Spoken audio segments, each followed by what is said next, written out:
Bonjour Gilles Le Gardinier, vous êtes l'auteur d'Une chance sur un milliard qui vient de sortir en format poche et votre livre de l'année c'est bien sûr Mardi soir 19h. Et en cette fin d'année, vous nous proposez aussi deux collectors, Pour un instant d'éternité et le double volume L'exil des anges, Nous étions les hommes. Votre plume, elle séduit celles et ceux qui vous lisent, forcément, mais ce qui séduit aussi, c'est votre personnalité. Et moi, aujourd'hui, je souhaiterais du coup qu'on parle particulièrement de celle-ci. Donc la première question que je me posais, c'était, chaque année, votre rentrée littéraire, elle s'effectue au mois d'octobre. Et pourquoi est-ce qu'elle est en léger décalage avec les autres auteurs qui, eux, le font plutôt en septembre? Bonjour, je suis très heureux d'être là et bonjour à vos auditeurs et auditrices. Je me considère pas comme de la rentrée littéraire en fait. L'idée c'est que mes textes soient un peu le verre de vitamines, de jus d'orange pour les gens au moment où la saison devient froide ou un peu plus dure. Donc j'aime bien arriver dans la vie des gens au moment où ils ont besoin de cette espèce de souffle, j'espère, de bienveillance et d'humour. Donc voilà, en fait je me suis mis en temporalité par rapport à ce que je crois utile par rapport au lecteur et pas par rapport au marché. Souvent, on vous présente et on vous identifie grâce à vos couvertures, disons, atypiques. Alors, dans les rayons des librairies, si un chat se trouve sur les couvertures, il y a fort à parier que ce soit vous. Pourtant, cette année, votre couverture met à l'honneur de chiens qui courent. Pourquoi ? Alors j'ai toujours varié les choses. Effectivement, j'ai longtemps été identifié aux couvertures avec les chats. Ça m'a porté chance. Ça m'a aussi compliqué la vie, parce que du coup, les gens qui détestent les chats ne me lisaient pas, parce que par principe, ils avaient un a priori. Donc il fallait que je me sorte de ce piège-là. Et puis mon but, c'est pas de répéter des ficelles ou d'avoir des trucs pour attirer les lectrices et les lecteurs. Mon but, c'est d'être sincère et de travailler avec une matière sincère. J'aime bien les animaux en couverture, parce que contrairement à nous, les animaux ne masquent jamais leurs émotions. Et si un chat fait la tête, ou si un chien n'a pas envie, ou s'il a très envie, eh ben, ça se voit immédiatement. Alors que nous, même brisés de douleur, on peut arriver à sourire. Et j'aime cette sincérité absolue. Pour moi, les animaux sur la couverture sont souvent la métaphore de mes personnages. Et sur celui-là, sur le nouvel ouvrage, Mardi soir 19h, l'idée c'était d'en avoir deux déjà, parce que je trouve ça bien. Les solitudes vécues pendant les derniers mois nous ont tous pesé, donc ça nous a aussi donné la valeur du temps qu'on passe ensemble et du bonheur qu'on a à courir dehors ensemble. C'est toute ma couverture. Votre personnage principal, cette année, dans Mardi soir 19h, c'est une infirmière, mais en réalité, ça n'a pas vraiment à voir avec la crise sanitaire, c'est ce que vous expliquez à la fin de votre œuvre. Alors d'où vous est venue l'idée d'écrire sur une infirmière, et puis depuis quand aviez-vous cette idée ? Alors effectivement, j'ai pas attendu la crise sanitaire pour me rendre compte à quel point les soignants étaient essentiels. On emmène tous des gens à l'hôpital, certains en sortent, d'autres en sortent pas. J'y suis beaucoup allé pour moi-même. Donc j'ai la conscience de ça, j'ai pas attendu la crise pour savoir la valeur qu'ils avaient. Ce qui m'intéressait dans ce personnage-là, il y a quelque chose de particulier chez les soignants, c'est que ces femmes, ces hommes doivent prendre soin de parfaits inconnus, comme si c'était leur famille. C'est vraiment quelque chose de très spécial. C'est peut-être des gens avec lesquels ils ne s'entendraient pas du tout, des gens avec lesquels ils seraient même tentés de se battre, et là ils doivent en prendre soin comme si c'était leurs enfants, leurs parents, leurs grands-parents. Je trouve ça extraordinaire, cette dynamique-là. Et ce qui m'intéressait avec le personnage d'Éline, c'était justement qu'elle puisse avoir ce regard sur une humanité intime, mais qui ne soit pas son cercle familial, c'est-à-dire elle se retrouve confrontée à des enfants qu'elle n'a pas, à des grands-parents qui ne sont pas les siens, à des gens qui ont des vies totalement différentes de la sienne, et elle doit en être proche en bienveillance. Je trouve que c'est un mécanisme typiquement humain et assez fabuleux. Notre différence entre nous et des animaux basiques, bien qu'on en soit aussi, c'est notre aptitude à nous associer dans ce qu'on fait de mieux et dans l'entraide. C'est pour moi ce qui définit vraiment l'humanité. Et toutes mes histoires sont très transgénérationnelles.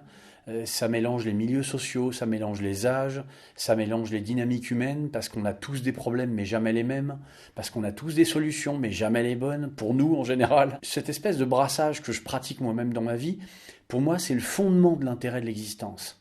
C'est aller vers les autres, les découvrir, leur demander des coups de main là où on ne sait pas s'en sortir, et les aider là où on peut nous les aider. Vos personnages partent toujours dans des situations un peu loufoques, ce qui rend toujours vos romans très comiques. Je me demandais comment faites-vous pour mettre toujours autant d'humour dans vos œuvres ? C'est ma nature. Je suis un garçon plutôt réjouissant, rigolard et blagueur. Je trouve que la vie est dure, la vie est triste. Et si on traverse ça avec juste un premier degré, c'est terriblement grave, quoi. On a une condition humaine qui est juste épouvantable. Et encore, on s'en sort bien dans nos pays, dans nos régions.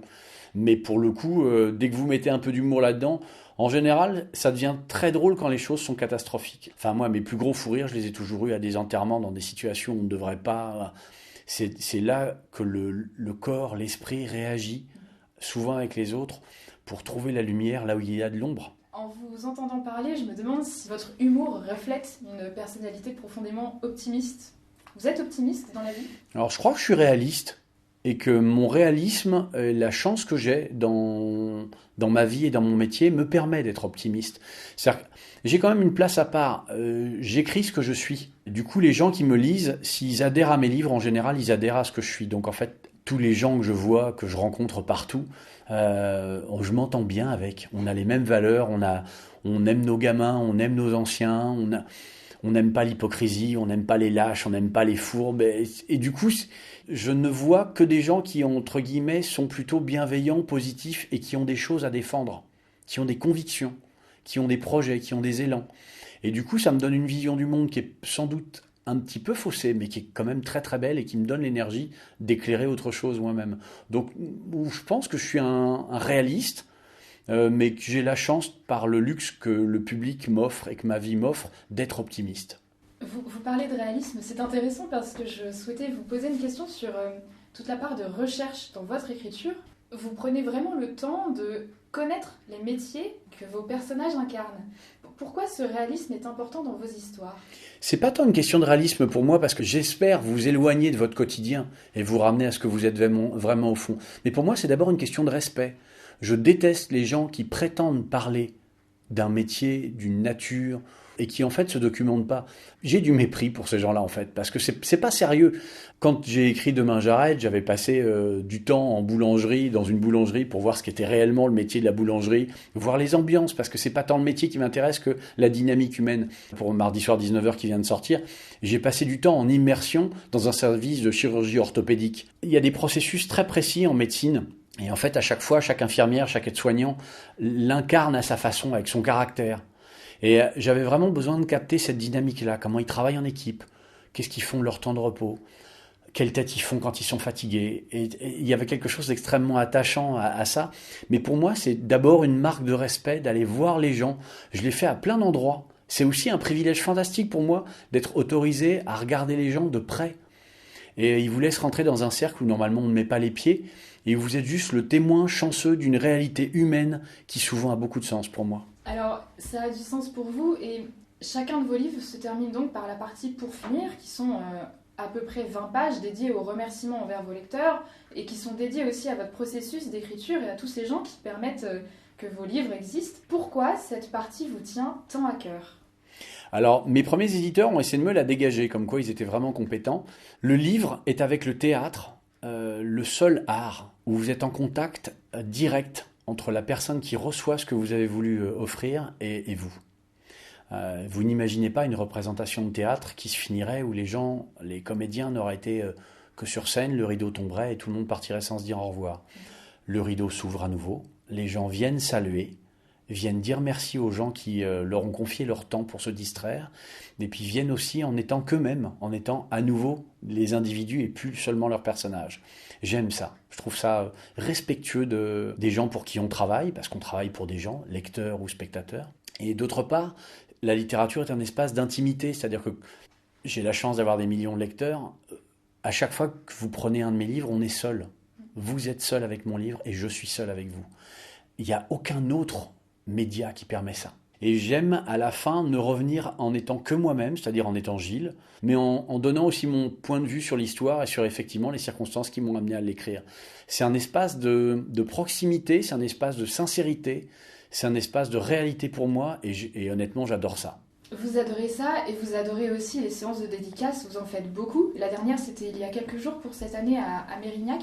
Qu'est-ce qui vous intéresse dans ces séances de dédicaces ? Est-ce que c'est la rencontre, encore une fois, avec les lecteurs ? Tout m'intéresse, mais oui, la rencontre m'intéresse sous toutes les formes. C'est-à-dire que même quand je n'y suis pas en tant qu'auteur, là, on est venu vous voir en train, on a discuté avec les gens. Enfin, moi, je suis quelqu'un de grégaire, c'est-à-dire j'ai besoin de ce contact.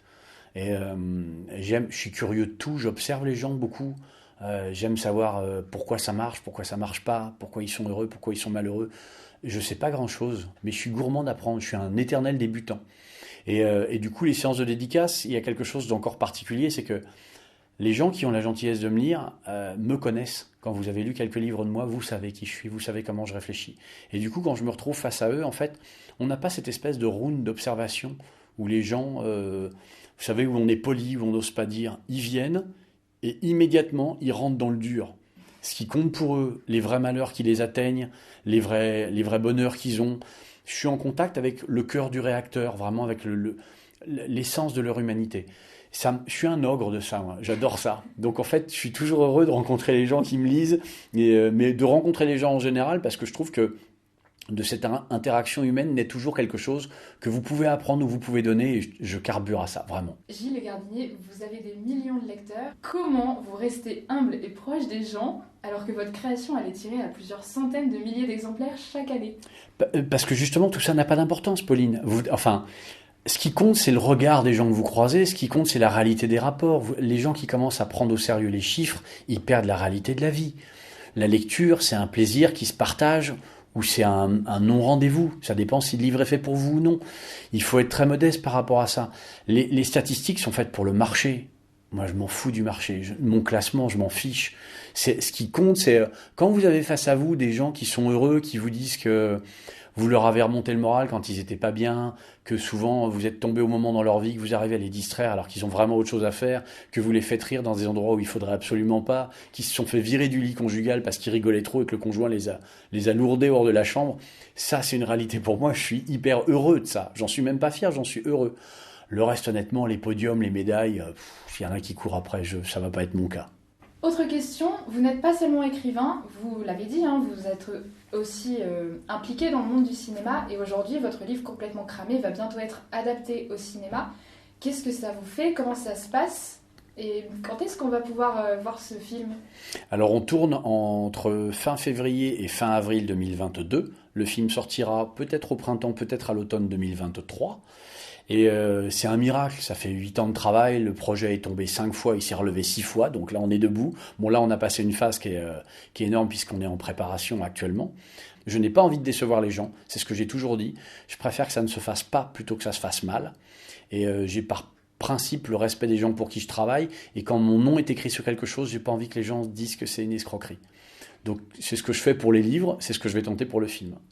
Est-ce que les personnes qui ont lu votre livre vont avoir une version avec image ou est-ce que... Non, c'est pas une transposition. Je comprends. Ouais, parce que en littérature, d'abord, vous montrez ce que vous voulez. Je ne décris jamais mes personnages. Je décris le sentiment que provoquent mes personnages. Donc, je m'attache au sentiment des choses. Et là, au cinéma, de fait, vous avez l'incarnation. Alors, j'ai de la chance. Je prépare donc le film. C'est John Malkovich, Fanny Ardant, Émilie Dequesne, Philippe Bass, entre autres. Vous avez plein de choses dans le cinéma qu'on n'a pas en littérature. Vous avez la musique, vous avez l'incarnation, vous avez le talent. Moi, des fois, il me faut une page pour décrire un regard dans un livre. Quand vous avez Fanny Ardant ou John Malkovich qui donnent un regard, c'est une demi-seconde et vous avez l'équivalent d'une page. Donc en fait, vous ne travaillez pas du tout avec la même matière. La seule chose qui est importante pour moi, c'est que, en général, quand les gens sortent de mes bouquins, ils vont bien. Et tout ce que j'espère, c'est que le film, à sa façon, produit sur les spectateurs l'effet que mes romans font sur les lecteurs. J'ai envie que les gens sortent mieux. Voilà. Dernière question. Aujourd'hui, vous êtes à Nancy. Est-ce que vous avez un rapport particulier avec notre cité ducale ? Alors, avec la ville précisément, non, même si je la connais depuis très longtemps. J'ai fait mon armée à Montmelon. Donc Nancy, c'était le commandement militaire avec Metz. C'était les deux villes où il y avait effectivement du commandement militaire. Et grosso modo, j'ai eu la chance de vadrouiller dans cette ville en étant jeune et libre. Et je me suis rendu compte de sa beauté, de la chaleur des gens, de la richesse de la région. Même si la ville est très très particulière effectivement et qu'elle est très très belle, elle s'insère et elle s'inscrit dans une région qui elle-même a un poids. Alors, il y a un poids historique, mais il y a un poids humain, il y a une puissance humaine. Je trouve que les gens, dans l'Est particulièrement chez vous, ont une notion de ce qu'est le destin, une notion de ce qu'est la souffrance face à l'histoire. Je sais pas, ça élève un peu les âmes et j'aime bien être chez vous, je me sens en phase chez vous. Eh bien, merci d'avoir permis cet entretien et merci aussi de permettre un jeu concours sur notre page Facebook parce que un de nos abonnés pourra remporter un exemplaire de mardi soir 19h. Génial. C'est un super cadeau de Noël, n'hésitez pas et lisez cette œuvre.